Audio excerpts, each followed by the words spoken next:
নতুন দল ক্ষমতায় থেকে করবেন না, নতুন দল করার উস্কানি দিবেন না, নতুন দল তৈরি করার উৎসাহ দিবেন না। 11-11 সময় ফখরুদ্দিন মহিউদ্দিনরাও বাংলাদেশে কিংস পার্টি গঠন করে ক্ষমতায় থাকার চেষ্টা করেছিল, ব্যর্থ হয়ে ভারতীয় ষড়যন্ত্র বাস্তবায়ন করে গেছে। যারা ৭১-এর মুক্তিযুদ্ধের বিরোধিতা করেছিল, যারা আমরা স্বাধীনতা বিরোধী বলি, স্বাধীনতার শত্রু বলি, তারাও কিন্তু পোশাক পরিবর্তন করে বাংলাদেশে এখন রাজনীতি করছে, বড় বড় নসিহত দিচ্ছে, বড় বড় কথা বলছে, কিন্তু এখনো পর্যন্ত তারা ওই ৭১-এর মুক্তিযুদ্ধের তাদের অপরাধের জন্য যে দেশবাসীর কাছে ক্ষমা চায় নাই। আমি উদ্বেগ এবং উৎকণ্ঠার কথা কেন বলেছি? গতকালকে প্রায় সরকারের দায়িত্ব নেওয়ার ৬ মাস পর প্রধান উপদেষ্টার নেতৃত্বে বাংলাদেশের যিনি গুম এবং খুনের বিচারবোধ হত্যাকাণ্ডের হুকুমদাতা, তারই একটি অন্যতম নিদর্শন আয়নাঘর পরিদর্শনে গিয়েছিলেন। আয়নাঘর পরিদর্শনে গিয়ে গণমাধ্যমের যে চিত্র ফুটে উঠেছে, আমার এক্ষেত্রে একটা প্রশ্ন রয়েছে। গণমাধ্যমের কাছে আমার প্রশ্ন, আমি এই প্রশ্নটি আমাদের প্রধান উপদেষ্টার কাছে পৌঁছে দিতে চাই যে বাংলাদেশের মানুষ গত 15 বছর ভারতের গোলাম, ভারতের তাবেদার, ভারতের দোসর, বাংলাদেশের গণতন্ত্রকে যারা হত্যা করেছে, যারা বাংলাদেশের মানুষের অধিকারকে নিয়ে যারা হত্যা করেছে, তাদের ক্ষমতাকে প্রলম্বিত করার জন্য এহেন কোন অপকর্ম নাই যারা করে নাই। তার একটি অন্যতম নিদর্শন ছিল আয়নাঘর। আমাদের শত শত নেতা কর্মী গুমের শিকার হয়েছে, আমাদের শত শত নেতা কর্মী বিচার বহির্ভূত হত্যাকাণ্ডের শিকার হয়েছে, হাজার হাজার লক্ষ লক্ষ বিএনপি নেতা কর্মী মিথ্যা হয়রানিমূলক মামলার শিকার হয়েছে। এই অসত্য আজকে তত্ত্বাবধায়ক সরকার ক্ষমতায় এসে উনি সংস্কারের কথা বলছেন।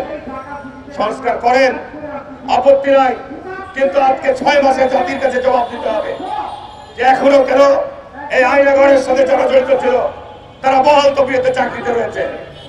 এখানে শেখ হাসিনার এবং তার দোসরদের বিচারের কথা বলা হচ্ছে। তারা তাদের পোশাক পরিবর্তন করেছে, এটি যুগে যুগে হয়ে এসেছে। যখনই ক্ষমতার পরিবর্তন হয়, ওই সমস্ত চক্ররা তাদের পোশাক পরিবর্তন করে, তাদের আর বিচার এই দেশে হয় না। যে কারণে বাংলাদেশ গত 50 বছরও পরিবর্তন হয়নি। আমরা মনে করেছিলাম এই জুলাই এবং আগস্টের রক্তপাতের মধ্য দিয়ে যে অন্তর্বর্তী সরকার গঠন করা হয়েছে, এই সরকার জনগণের আকাঙ্ক্ষা, জনগণের প্রত্যাশা পূরণের জন্য দৃশ্যমান কার্যকর পদক্ষেপ আমাদের সামনে দেখাবে। কিন্তু 6 মাস পার হয়ে গেছে, দ্রব্যমূল্যের ঊর্ধ্বগতি তিনি রোধ করতে পারছেন না। দেশের আইন শৃঙ্খলা পরিস্থিতি নিয়ন্ত্রণ করতে ব্যর্থ হয়েছেন। দেশ সত্যিকার অর্থে যারা এই পোশাকধারী পরিবর্তনকারীদের সাথে মেলামেশা করবে, যারা এই পোশাকধারী পরিবর্তনকারীদের সাথে তাদের সাথে উঠা বসা করবে, তাদেরকে আমরা চিহ্নিত করব। আমাদের নেতা তারেক রহমান এই শুরু থেকে বলে আসছে যে বিএনপিতে এই পোশাক পরিবর্তনকারীদের দলে নেওয়া যাবে না। কিন্তু আমরা সেটি হয়তো অনেক জায়গায় বিচ্ছিন্ন ঘটনা ঘটছে, কিন্তু আমরা স্পষ্ট বলতে চাই বাংলাদেশ জাতীয়তাবাদী দলের দিকে এদেশের মানুষ তাকিয়ে আছে। প্রফেসর ইউনূসকে আহ্বান জানাবো, নতুন দল ক্ষমতায় থেকে করবেন না, নতুন দল করার উস্কানি দিবেন না, নতুন দল তৈরি করার উৎসাহ দিবেন না।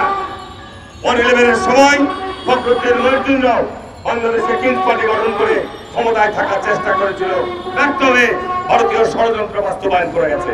আমি বিশ্বাস করি আপনি নতুন করে এই ছাত্রদেরকে দিয়ে দল গঠন করতে চাচ্ছেন, অসুবিধার কিছু নাই। জনগণের কাছে গেলে বুঝতে পারবেন যে নির্বাচনে তাদের কি ফলাফল হবে।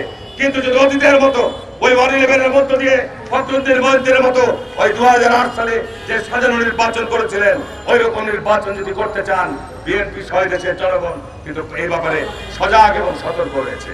আমরা চাই বাংলাদেশে একটি অন্তর্বর্তীকালীন সরকারের অধীনে অবাধ, সুষ্ঠু, অংশগ্রহণমূলক নির্বাচন অনুষ্ঠিত। জনগণ তাদের মতামত সুষ্ঠুভাবে প্রতিফলিত করুক এবং নির্বাচনের সময় প্রত্যেকটি রাজনৈতিক দল তাদের কর্মসূচি ঘোষণা করবে, তাদের নির্বাচনের সময় তাদের কর্মকাণ্ড ঘোষণা করবে। তার মধ্য দিয়ে আমরা দেশকে পুনর্নির্মাণ করতে চাই। বক্তব্য বাড়াবো না, অনেক বক্তব্য হয়েছে, প্রায় 11টা থেকে মিটিং শুরু হয়েছে। আমি ধন্যবাদ জানাচ্ছি রকিবুলদেরকে যে এই ধরনের সমাবেশ তো অব্যাহত রাখবা। এই সমাবেশের মধ্য দিয়ে আমাদের সচেতনতা বাড়াতে হবে এবং অবশ্যই আওয়ামী লীগের দোষরদের ব্যাপারে আমাদের কোনো আপোষ নাই। এদেরকে বিচারের আওতায় আনতেই হবে, আনতেই হবে, আনতেই হবে। এই আহ্বান জানিয়ে আমার বক্তব্য শেষ করলাম। সবাইকে ধন্যবাদ। আসসালামু আলাইকুম ওয়া রাহমাতুল্লাহি ওয়া বারাকাতুহু।